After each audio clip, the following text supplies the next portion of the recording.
eu não vejo fake news como um crime, não.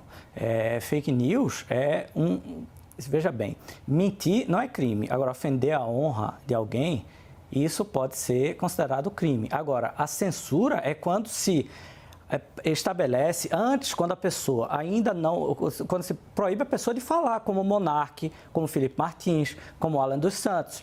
Uma observação, questionar a gente pode sempre, sempre. Não pode mentir. Não pode inventar que cloroquina cura, não pode inventar que foi fulano que deu a facada, que orientou, quando já tem uma conclusão de um inquérito descartando essa hipótese.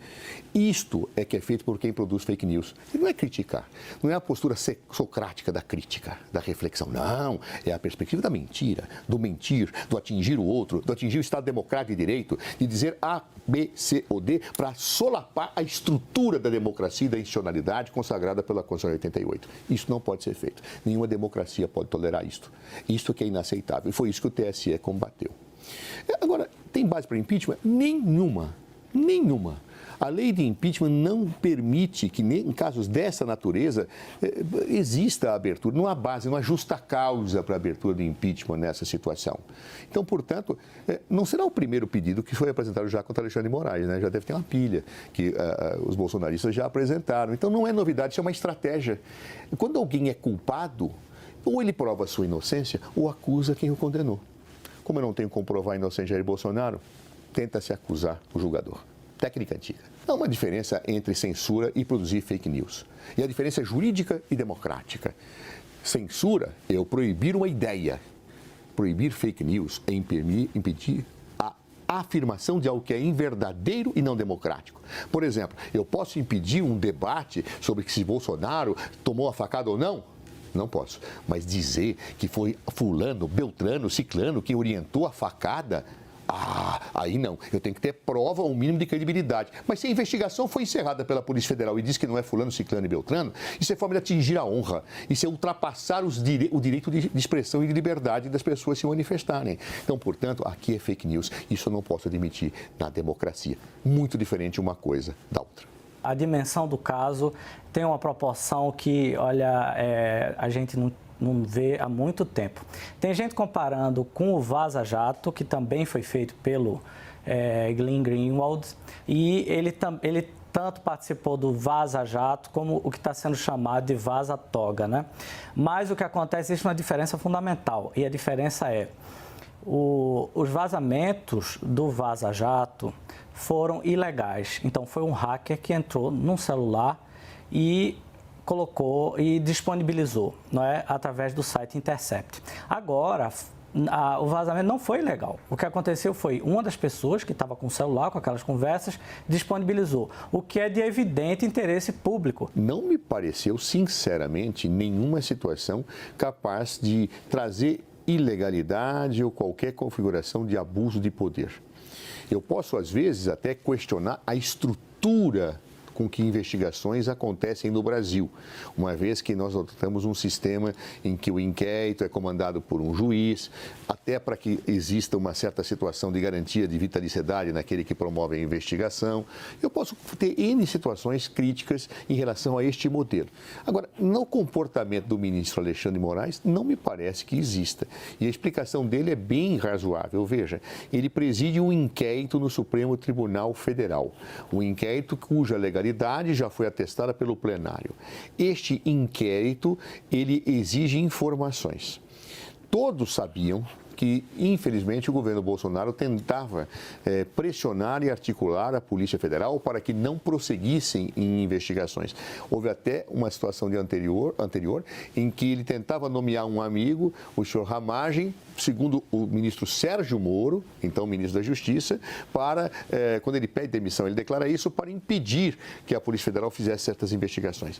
Então, diante da morosidade, da falta de quadros, o Alexandre de Moraes, que acumulava a situação de relator relator de inquérito e presidente do TSE, ele precisava de informações do TSE, até porque ele tinha criado um órgão no TSE que podia fazer com agilidade certas situações de apuração. Então, ele, de fato, não tem muito sentido ele mandar para o ofício, senhor presidente Alexandre de Moraes, e quem manda é Alexandre de Moraes. Ou seja, ele pega e dava as orientações para que isso fosse trespassado através de relatórios que efetivamente eram encaminhados para o inquérito. Alguns desses relatórios foram provocados por denúncias anônimas que ele pode ter recebido ou que alguém recebeu da sua assessoria, então ele pede uma investigação e isso era encaminhado. Isso é absolutamente normal. Nós não temos aqui uma seletividade de investigação, ele diz, investigue esse aqui não, como aconteceu na Lava Jato. Nós não temos outras situações em que eu peço efetivamente uma orientação em relação à instrução efetiva do que deve ser colocado em certas delações, do que não deve. É bem diferente do que aconteceu na Lava Jato, claro. Então, essa comparação até que se faz dentro dos fatos que estão sendo apurados, estão expressos no dia de hoje, não me parece absolutamente injusta. O ministro Alexandre de Moraes tinha uma tarefa difícil pela frente e ele se desincumbiu dentro daquilo que a democracia exige. Objetivamente, o que Alexandre de Moraes fez está dentro desses contornos e não me parece que exista nenhuma ilegalidade ou abusividade, Basília, em relação ao que está posto. Apimenta o debate num país polarizado, em que as condenações de Bolsonaro efetivamente acabam fazendo com que o tempo inteiro se tenha como único argumento a perseguição, vai ser colocado por aqueles que defendem Jair Bolsonaro. Mas do ponto de vista estritamente de uma análise jurídica, não me parece, dentro dos fatos que estão colocados hoje, que Alexandre de Moraes tenha cometido propriamente ilegalidades. Jair Bolsonaro, há muito tempo, ele tenta atacar o Supremo Tribunal Federal. Aliás, o seu próprio filho dizia que bastava ter um soldado lá e um jipe que fecharia o Supremo. Ou seja, em geral, os que têm postura autoritária não gostam de um judiciário independente.